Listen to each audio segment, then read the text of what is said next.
bagaimana kabarnya? Semoga selalu sehat ya. Pada kesempatan kali ini, kita akan mempelajari bentuk dan prinsip kedaulatan negara Republik Indonesia. Sedangkan tujuan pembelajarannya, kalian mampu yang pertama, mengidentifikasi bentuk dan prinsip kedaulatan negara Republik Indonesia. Yang kedua, kalian mampu memahami makna demokrasi Pancasila. Yang ketiga, mengetahui pelaksanaan demokrasi di Indonesia. Berikut ini materi pembelajarannya. Yuk, mari sama-sama kita saksikan. Pokok bahasan kita hari ini adalah yang pertama, bentuk dan prinsip kedaulatan. Yang kedua, demokrasi Pancasila. Yang ketiga, pelaksanaan demokrasi di Indonesia. Prinsip-prinsip kedaulatan negara Republik Indonesia. Yang pertama, negara Indonesia adalah negara kesatuan yang berbentuk republik. Hal ini tercantum di dalam pasal 1 ayat 1. Yang kedua, kedaulatan berada di tangan rakyat dan dilaksanakan menurut Undang-Undang Dasar. Hal ini tercantum di dalam pasal 1 ayat 2. Di pembelajaran sebelumnya, kita sudah memahami tentang kedaulatan, di mana arti kedaulatan adalah kekuasaan. Yang ketiga, negara Indonesia adalah negara hukum. Hal ini tercantum di dalam pasal 1 ayat 3. Yang keempat, Presiden tidak dapat membekukan atau membubarkan DPR. Hal ini tercantum di dalam pasal 7C Undang-Undang Dasar 1945. Yang kelima, menteri-menteri diangkat dan diberhentikan oleh Presiden.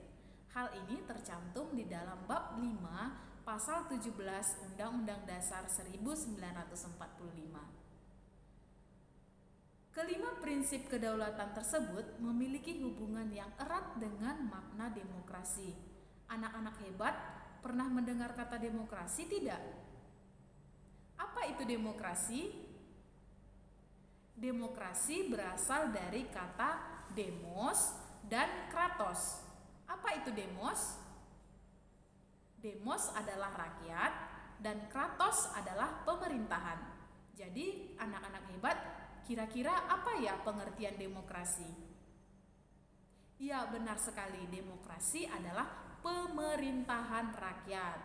Ada yang tahu siapa nama gambar tokoh berikut ini? Ya, gambar berikut ini adalah Bapak Demokrasi kita. Nama Bapak Demokrasi kita adalah Bapak Abraham Lincoln. Menurut Abraham Lincoln, demokrasi adalah pemerintahan dari rakyat, oleh rakyat, dan untuk rakyat. Demokrasi yang digunakan di Indonesia adalah demokrasi Pancasila. Apa arti demokrasi Pancasila? Demokrasi Pancasila adalah demokrasi yang dijiwai oleh nilai-nilai Pancasila sebagai satu kesatuan. Asas utama adalah musyawarah mufakat, yaitu asas yang memperhatikan aspirasi dan kehendak seluruh rakyat. Pelaksanaan demokrasi di Indonesia dilakukan dengan dua cara, yaitu demokrasi langsung dan demokrasi tidak langsung. Apa contoh pelaksanaan demokrasi di Indonesia yang kamu ketahui? Ya, pemilu, benar sekali. Pemilu adalah salah satu contoh pelaksanaan demokrasi di Indonesia. Pelaksanaan pemilu di Indonesia menggunakan asas-asas, yaitu asas Luber-Jurdil. Masih ingatkah kamu apa itu asas Luber-Jurdil? Silahkan berikan komentarmu di bawah, apa itu asas Luber-Jurdil. Bagaimana anak-anak hebat? Mudah bukan materi yang Ibu sampaikan? Kesimpulan materi kali ini adalah bentuk dan prinsip kedaulatan rakyat memiliki hubungan yang erat dengan makna demokrasi. Di dalam negara demokrasi, rakyat memiliki kekuasaan untuk mengatur pemerintahan atau kekuasaan ada di tangan rakyat. Demokrasi yang digunakan di Indonesia adalah demokrasi Pancasila. Salah satu contoh pelaksanaan demokrasi di Indonesia adalah pemilu. Pelaksanaan pemilu di Indonesia harus berlandaskan pada asas luber-jurdil. Kalau salah satu contoh pelaksanaan demokrasi di sekolah kamu kira-kira apa ya? Silakan berikan juga komentar kamu di bawah ya. Jika ada pertanyaan mengenai materi yang sudah disampaikan, mari kita diskusikan bersama-sama.